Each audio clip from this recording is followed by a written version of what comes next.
우리가 히브리서를 볼 건데, 히브리서 말씀에는 많은 말씀들이 인용되어 있습니다. 어떤 말씀?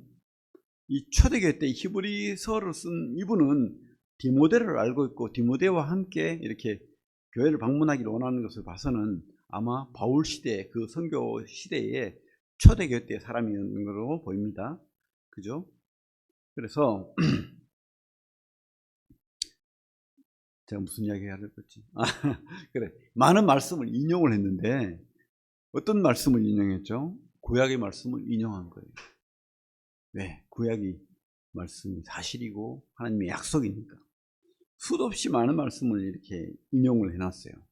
여러분, 이분이 말씀을 모르면 어떻게 이렇게 위대한 히브리서를 쓸 수 있었겠습니까?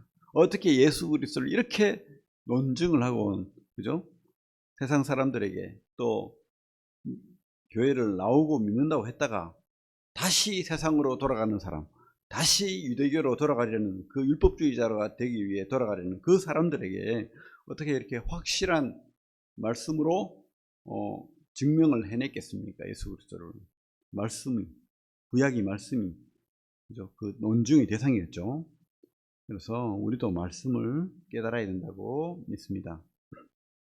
우리 히브리서 4장 12절부터 16절까지 한번 읽어봅시다. 오늘은 믿음을 굳게 잡으라 라는 제목으로 말씀을 나누길 원합니다. 히브리서 4장 12절부터 16절 같이 읽겠습니다. 시작. 하나님의 말씀은 살아있고 활력이 있어 좌우에 날선 어떤 검보다도 예리하여 혼과 영과 및 관절과 골수를 찔러 쪼개기까지 하며 또 마음의 생각과 뜻을 판단하나니 지으신 것이 하나도 그 앞에 나타나지 않음이 없고 우리의 결산을 받으실 이의 눈앞에 만물이 벌거벗은 것 같이 드러나느니라. 그러므로 우리에게 큰 대제사장이 계시니 승천하시니 곧 하나님의 아들 예수시라. 우리가 믿는 도리를 굳게 잡을지어다. 우리에게 있는 대제사장은 우리의 연약함을 동정하지 못하실 이가 아니요 모든 일에 우리와 똑같이 시험을 받으신 이로되 죄는 없으시니라. 그러므로 우리는 긍휼하심을 받고 때를 따라 돕는 은혜를 얻기 위하여 은혜의 보좌 앞에 담대히 나아갈 것이니라.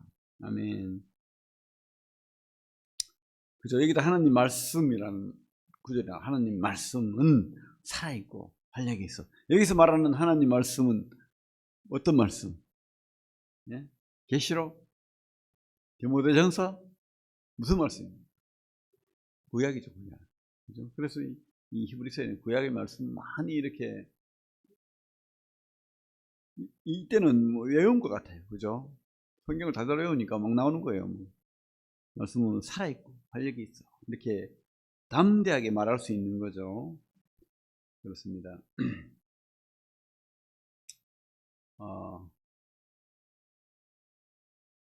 이 땅에는 희망이 있습니까? 혹시 여러분? 이 땅에 희망이 있습니까? 잘 살면 희망이 있겠습니까? 제가 오늘 이제 믿음을 굳게 잡으라는 제목으로 말씀 나누기는 하는데 돈 잘 벌면 희망이 있겠습니까? 뭐 소고기 사 먹으면 됩니까? 뭐 또 뭐 잘 사는 사람들도 그죠? 쉽지 않죠. 전쟁이 있고 다툼이 있고 그죠? 잘 나가다가 사고를 당하고 가정이 파괴되고 투쟁을 하고 그죠? 왜 이런 일이 있죠? 왜 희망이 없습니까?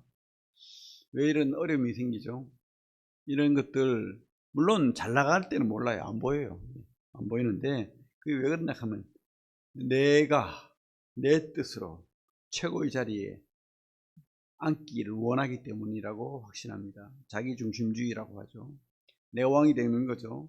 그래서 이것이 이 성경을 통해서 오늘 히브리서 그죠? 이런 성경을 통해 특별히 저는 히브리서를 참 재밌게 보고 있는데 이 히브리서 같은 이런 성경을 통해서 진정한 왕 그분을 만나지 못하면 진짜 행복은 없다는.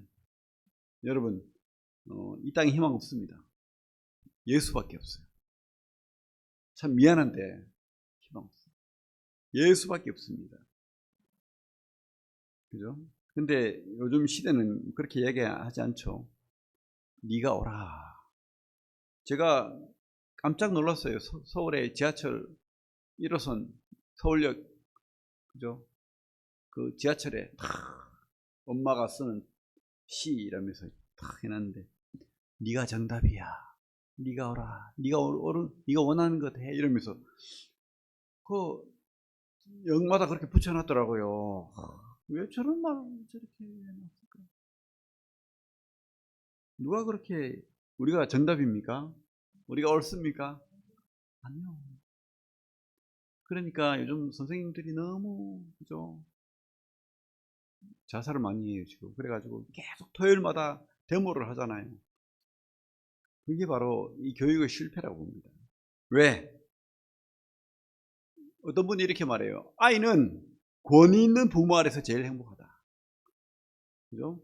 권위 있는 부모 아래서 제대로 자란다. 권위 있는, 권위가 있어야 돼요. 교육은 권위가 있어요. 가정도 그래요. 가정도 사랑도 있어야 되겠죠. 사랑이 빠지면 안 됩니다. 그죠? 왜? 부모는 자녀를 사랑하잖아. 근데 사랑과 교육과 징계가 같이 가야 됩니다. 권위가 있어야 됩니다. 그래야지 애가 제대로 자라고 사회가 제대로 돌아가는 거예요. 근데 이 시대는 그런 권위 상실의 시대이기 때문에 내가 왕이 되고 내가 그 자리에 앉아서 내가 판단하고 내가 꿈을 꾸고 이렇게 하니까 행복할 것 같은데 아니야. 행복해지지 않습니다. 나침반도 없고, 그죠?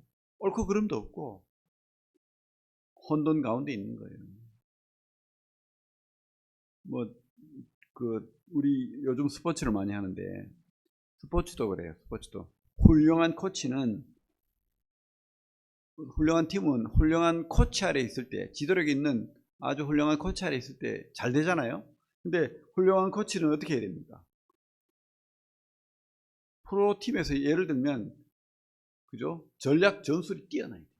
그죠? 근데 그분은 선수를 사랑해야 돼요. 그죠? 근데 그냥 사랑하고 전략 전술만 뛰어나면 됩니까? 아니죠. 혹독하게 훈련시켜야 됩니다. 근데 선수들이 말을 안 들어. 그 팀이 우승할 수 있겠어요? 영국 옛날에 맨체스터 유나이티드가 계속 잘했는데 거기에 그 감독이 누구죠? 이름이 생각이 안 나네. 아주 박지성 있을 때 박지성을 데려갔던 그 감독 아니에요. 그 영국의 맨체스터 유나이티드의 감독은 이름이 뭐더라? 찾아보십시오. 아주 대단합니다. 선수들이 벌벌 떨어요. 그분 앞에만 서면 꼼짝을 못해요. 어떤 호나우도도 꼼짝을 못합니다. 존경한다 그러고. 그러니까 그 팀이 잘 되는 거예요. 말도 안 듣고 막, 그죠? 네가 뭔데 그러고 이러면 개판 되는 거예요. 우리가 자기 중심주의를 버리고 우리 정답인 하나님 말씀 정답이 있잖아요. 근데 정답을 놔두고 고민하지 마세요. 이 답은 뭘까? 그러고 뭐 머리 굴리지 말고 성경이 정답이에요. 예수가 정답입니다. 그죠? 그렇게 사시면 됩니다. 종교와 기독교의 차이. 종교는 뭐죠? 종교는 권선징악이죠. 그리고 물론 뭐 종교도 다 이야기합니다. 천국도 이야기하고, 천당이라고 합니까? 극락도 이야기하고, 뭐 내세도 이야기하고, 성경하고 비스무리하게 다 하죠. 다 하는데 종교는 네가 할 수 있다는 거예요. 네가 할 수 있어. 열심히 새벽기도 하고, 열심히 무언가를 선언을 하고, 업을 쌓고, 덕을 쌓고, 그렇게 하면 좋은 곳에 갈 수도 있고, 은혜가 있어서 도와주고, 그렇게 된다는 거예요. 잘 풀린다는 거예요. 그래서 남녀 혈안개교 같은 경우는 계속해서 남녀 혈안개교를 외치는 거예요. 그죠? 그러면 좋은 일이 있을 거야. 덕을 쌓고 노력을 하는 거죠. 근데 기독교는 뭐죠? 기독교는 철저하게 내가 안 된다는 것을 깨닫는 거예요. 나는 죄인이고, 나는 천국할 수 없고, 나는 선을 행할 능력이 없는 사람이다. 하나님 앞에 나는 죄인이다. 그래서 주님이 다 이루셨다. 그분이 내 왕이고, 그분이 정답이고, 그분이 나의 나침판이고, 그분만 따라갈래가 신앙이에요. 그게 기독교죠. 그죠? 예수로 사는 거. 내가 사는 게 아니고 예수로 사는 거. 이게 신앙입니다. 분명하게 차이 나는 거예요. 이 히브리서가 그것을 말해주는 거예요. 왜? 자꾸 그 당시 헬라 철학, 그죠? 초대교회 때부터 그랬잖아요. 그때 그 당시가 헬라 시대, 그리스 시대니까 소크라테스, 플라톤, 뭐 온갖, 그죠? 스콜라 철학, 또 뭡니까? 에피쿠로스, 스토아 철학입니까? 그죠? 에피쿠로스는 쾌락주의입니까? 스콜라는 금욕주의, 뭐 이래가지고 뭔가를 내가 하고 내가 깨닫고 뭐 하는 것처럼 그렇게 가르쳐요. 아니면 또 자기가 유대인인데 그 유대 사회에서 출교당할까봐, 출교당하고 나니까 너무 힘드는 거야. 그래서 그 사람 말 들어보니까 더 맞는 것 같아. 그럼 예수 사람이지 그래. 예수가 무슨 신인가? 뭐 아닌 것 같기도 해. 뭐 의심하는 거죠. 왜 예수를 믿어야 되지? 그냥 갈릴리 사람인데 우리처럼 그렇게 힘없이 십자가에 사형당했잖아. 그냥 아무것도 아닌데 훌륭한 말을 했어. 근데 그냥 죽어버렸어. 부활은 못 믿겠고. 그러면서 다시 유대교로 돌아가는, 율법을 지켜야지. 그래, 멋있잖아. 하루에 3번 기도하고, 금욕 일주일에 2번 금식하고, 헌금하고. 그러니까 뭔가 내가 좀 올라오는 거예요. 아, 내가 뭐 하고 있구나. 나쁜 건 아닌데 해야 됩니다. 그렇게 할 수 있으면 하십시오. 근데 그게 나를 구원하고, 그게 하나님 앞에 내가 잘나 보이고 잘하는 그런 게 아니죠. 이런 잘못된 것들 때문에 이게 히브리서가 쓰여진 거예요. 히브리서가. 그래서 우리가 히브리서를 내용을 알아야 되겠죠. 히브리서 저자는 누구죠? 히브리서를 누가 썼죠? 신문경 형제님, 히브리서 누가 썼을까요? 김영태 형제님, 히브리서 누가 썼습니까?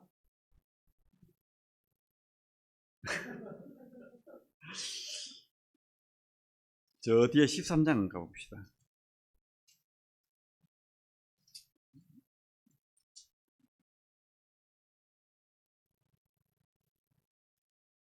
22절 보면,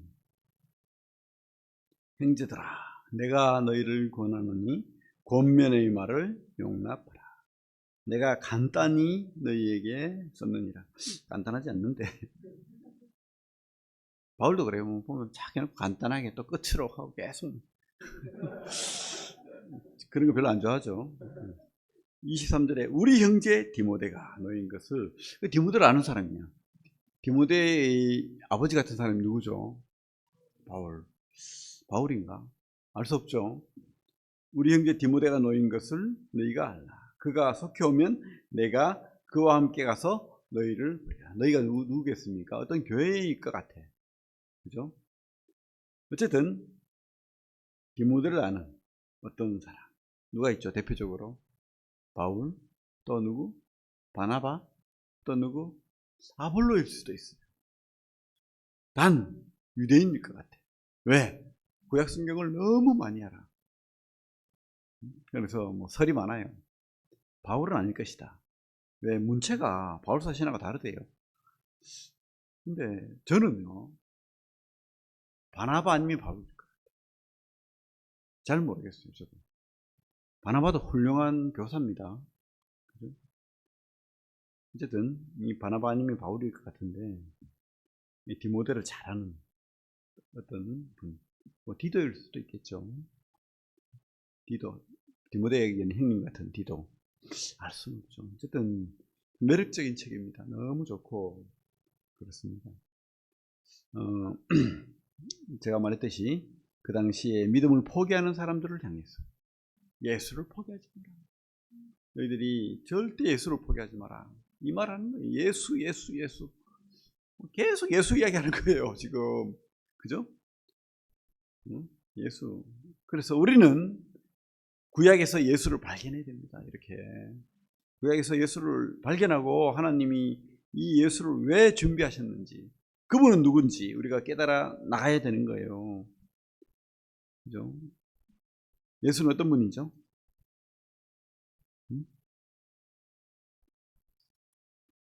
3장 볼게요. 3장 1절에 보면 3장 1절에 뭐라고 되어 있습니까? 저 편하게 할게요. 지금 자유롭게 합니다. 3장 1절에 그러므로 함께 하늘의 부르심을 받은 거룩한 형제들아, 함께 하늘의 부르심을 받은 거룩한 형제들아, 우리가 믿는 도리의 사도이시며 대제사장이신 예수를 깊이 생각하라.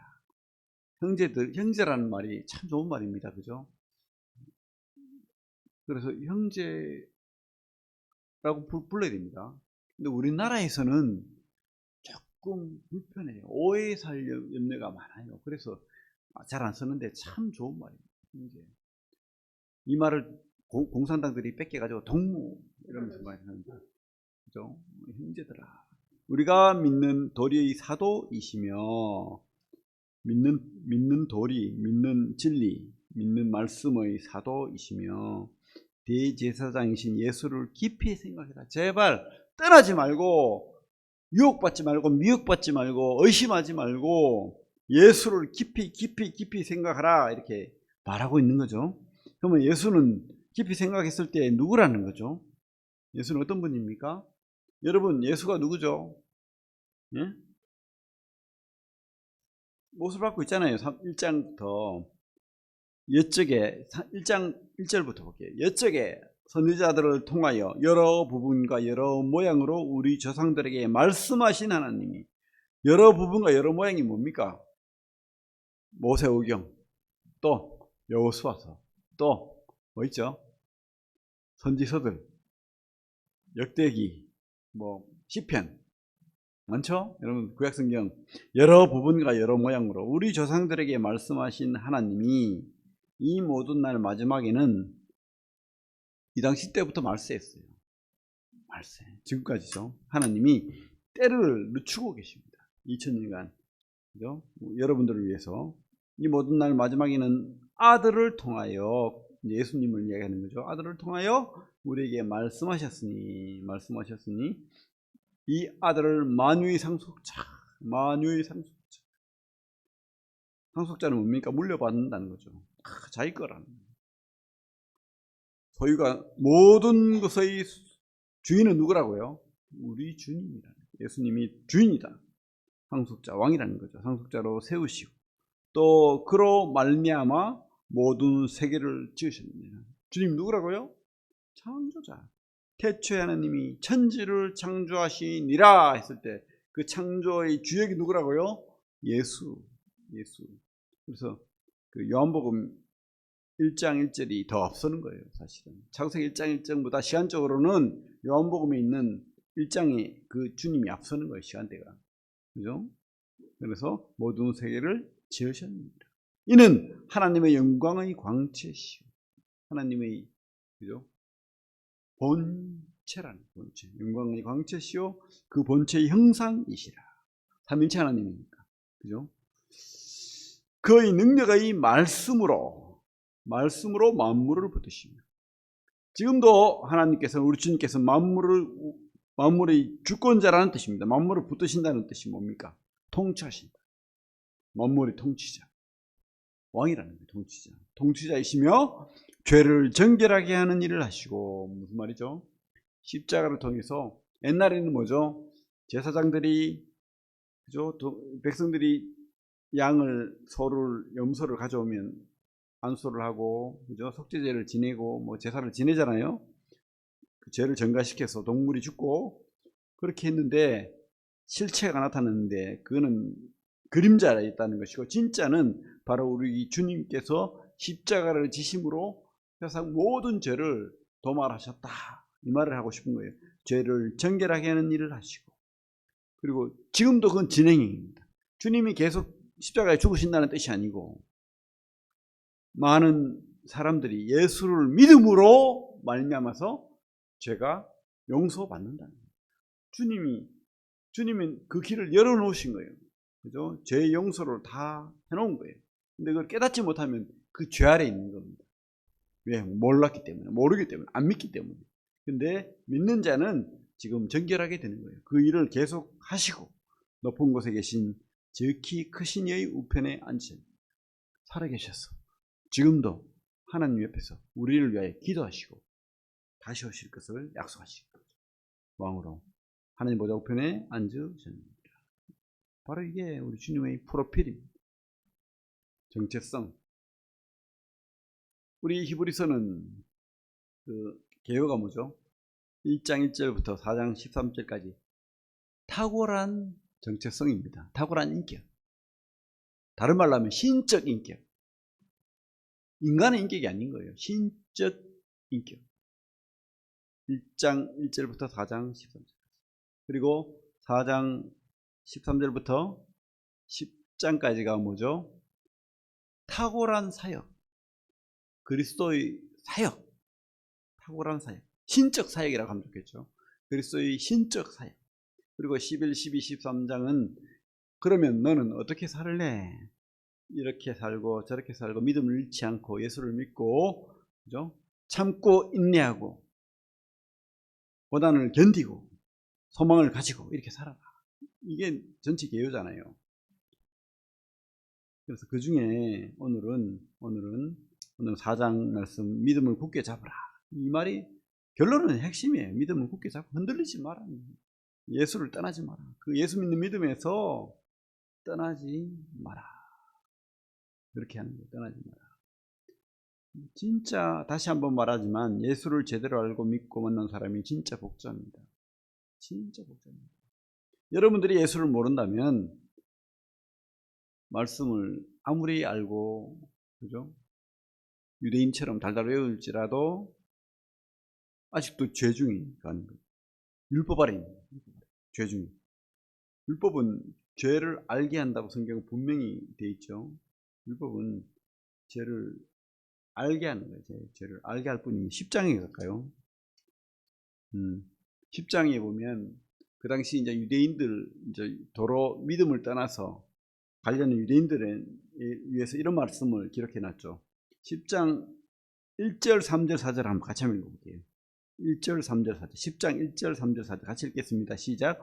율법은 장차 올 좋은 일의 그림자일 뿐이요 참 형상이 아니므로 해마다 늘 드리는 같은 제사로는 나오는 자들을 언제나 온전하게 할 수 없느니라. 3절. 그러나 이 제사들에는 해마다 죄를 기억하게 하는 것이 있나니 이는 황소와 염소의 피가 능히 죄를 없이 하지 못함이라. 쉽게 말하면 율법으로는 죄를 깨닫는 길은 다다. 왜? 죄를 용서는 돼요. 용서는 되는데 또 죄를 짓잖아 우리가. 이 원초적인 죄가 해결이 안 되는 거예요. 근데 진정한 이 죄의 용서, 죄의 속박으로부터 속량되는 거. 우리가 죄의 노예잖아요. 이 노예로부터 속량되는 거. 그래서 하나님이 자녀로 접붙임 되는 거는 온전히 예수로 말미암아서 그렇게 된다는 거예요. 그죠? 그것을 지금 말하고 있습니다. 그래서 참 오늘 4장 말씀에 참 믿는 도리를 굳게 잡을지어다. 그 핵심은 바로 예수를 믿는 믿음, 예수를 믿는 믿음. 그러면서 이제 구약의 예를 들고 뭐 하죠. 우리가 예수는 누군가 해서 많은 사람들이 이 당시에 이제 유대인들은 많이 헷갈린 거야. 모세 율법이 있는데, 그리고 그 율법을 통해 제사가 있는데, 뭔 예수가 제사를 드리고 뭔 말이지? 이해를 못하는 거예요. 그죠? 이해가 안 될 거 아니에요. 자기들은 하나님이 준 제사가 있는데, 죄를 해결하는 방법이 있는데, 근데 그거는 아니라는 거예요. 그건 같은 예표요 모형이다라고 분명히 말하고 있는 거예요. 예표요 모형이다. 진짜는 바로 예수인데, 그것을 증명하기 위해서 5장을 볼까요? 5장 5절 6절 보면 대제사장이라는 말을 큰 대제사장이라는 말을 쓰고 있죠. 5장 5절 6절 제가 읽겠습니다. 또한 이와 같이 그리스도께서 대제사장이 되심도 스스로 영광을 취하심이 아니요 오직 말씀하신 이가 그에게 이르시되 너는 내 아들이니 내가 오늘 너를 낳았다 하셨고, 시편에 나오죠. 2절에 시편 2편에 나오죠. 또한 이와 같이 다른 데서 말씀하시되 네가 영원히 멜기세덱의 반차를 따르는 제사장이라 하셨습니다. 그죠?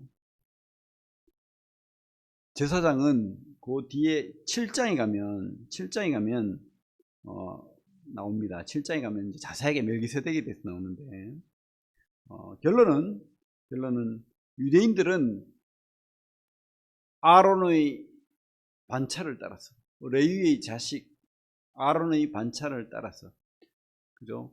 모세의 형제는 아론의 그 후손들을 통해서 제사장의 직분을 가지잖아요. 근데 그 이전에 하나님께서 미리 약속하시고 계획하시고 진짜 실체를 보여주신 게 있다는 거예요. 너희들이 그렇게 위대하다고 보는 모세와, 그죠? 그 율법 제사의 그 모든 원리 이전에 하나님이 미리 준비한 그런 진짜 제사의 모형이 있다는 거예요. 그리고 그 제사장이 있다는 거예요. 그게 바로 멜기세덱이라고 성경은 말하고 있는 거예요. 그래서 율법에 매이지 마라. 하나님 약속이 더 큰 약속이 있다는 거예요. 창세기 14장을 보면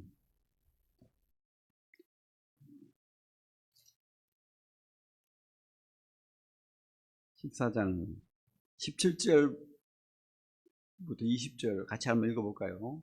오늘 공부하는 시간이라고 생각하고 읽어봅시다. 창세기 14장 17절부터 20절까지 시작.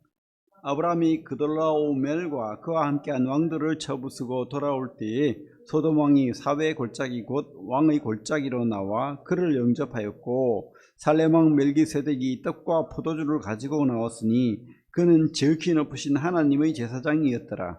그가 아브라함에게 축복하여 이르되 천지의 주제이시오 지극히 높으신 하나님이여 아브라함에게 복을 주옵소서. 너희 대적을 내 손에 붙이신 지극히 높으신 하나님을 찬송할지어다 하며 아브라함이 그 얻은 것에서 10분의 1을 멜기세덱에게 주었더라. 그죠? 그래서 이 멜기세덱이 바로 예수 그리스도의 모형이라는 거예요. 어떤 의미에서? 멜기세덱은 아까 우리 5장에 히브리서 5장에 봤죠. 네가 영원히 멜기세덱의 반차를 따는 제사장이라. 어디서 말했습니까? 시편 110편에 보면, 다윗의 시편에, 메시아의 시편에 보면 이 말씀이 있어요.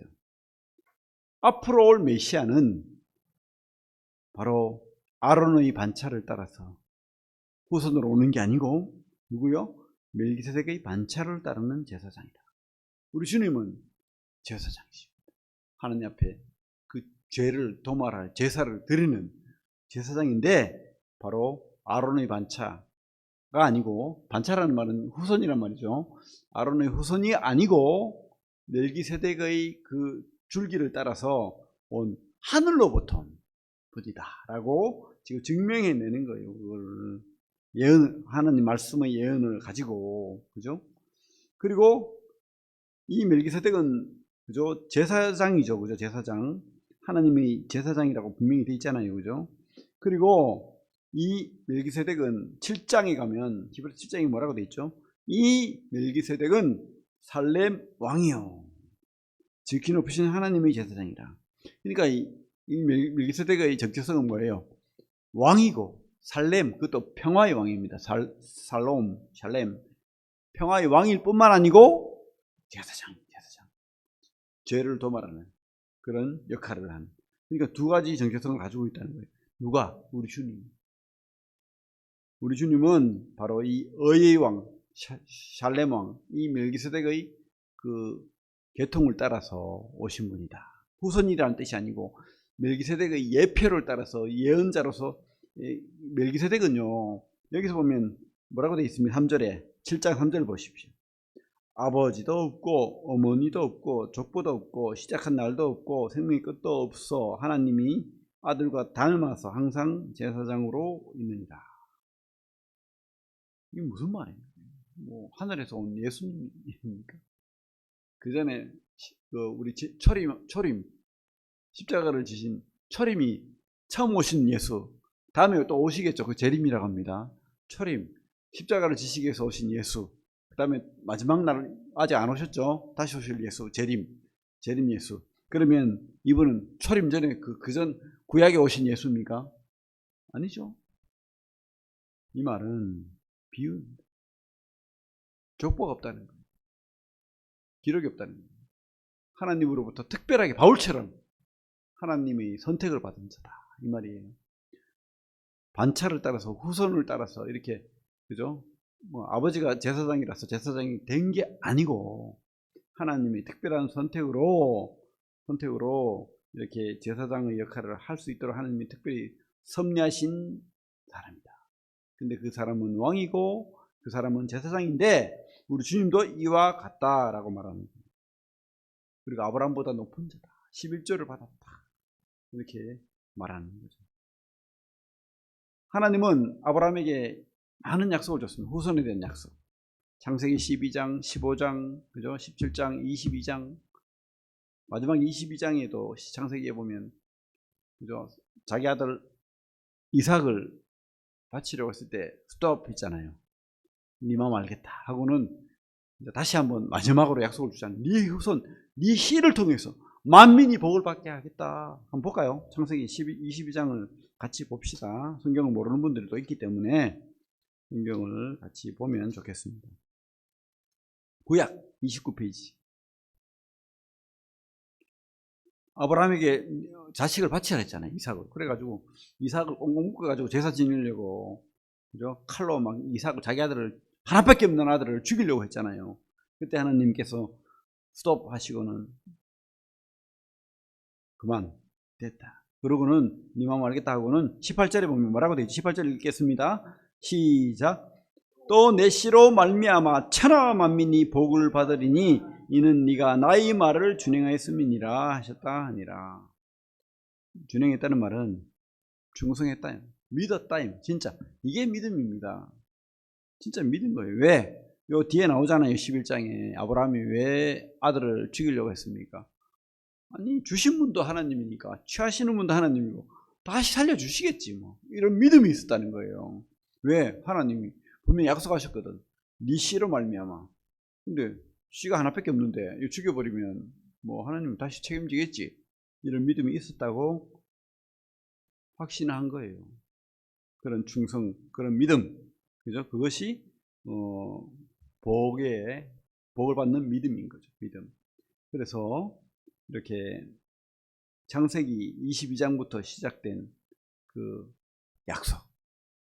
약속이 바로 예수인데, 이 예수의 정체성은 바로 이 멜기세덱과 같이 왕이고 제사장이고 또 하나님 말씀을 전하는 선지자였죠. 우리 히브리서 1장 1절처럼. 그리고 뭐죠? 진짜 어린 양으로 오신, 보라 세상 죄를 지고 가는 하나님의 어린 양, 제물들이신, 자기를 제물로 삼으신 그분이 정체성을 우리가 믿는 거죠. 그러니까 이 유대인들은 그게 안 믿어지는 거예요. 그게 안 믿어요. 율법이 최고인데. 아니, 근데 히브리서를 쓴 이분은 정확하게, 그죠? 아브라함의 약속 이루어졌잖아. 시편의 다윗의 약속 이루어졌잖아. 시편 110편을 보십시오. 다윗이 뭐라고 하는가? 메시아를, 자기 후손으로 올 메시아에게 뭐라고 합니까? 주님이라고 하잖아요. 그래 예수님이 바리새인들한테 물었잖아요. 야, 너희들이 그렇게 메시아를 기다리고 다윗의 후손으로 올 그 왕을 기다리는데 한번 생각해봐라. 시편에 110편에 다윗이 자기 후손으로 올 메시아를 갖다가 주님이라고 했다. 너희들은 어떻게 생각하느냐? 아무 말도 못하는 거예요. 우리는 알죠. 그분은 아브라함의 약속을 따라서 하나님이 미리 계획하신 진짜가 나타나는 거예요. 진짜가. 가짜죠. 율법은 가짜입니다. 율법은 예표요, 그림자요, 모형입니다.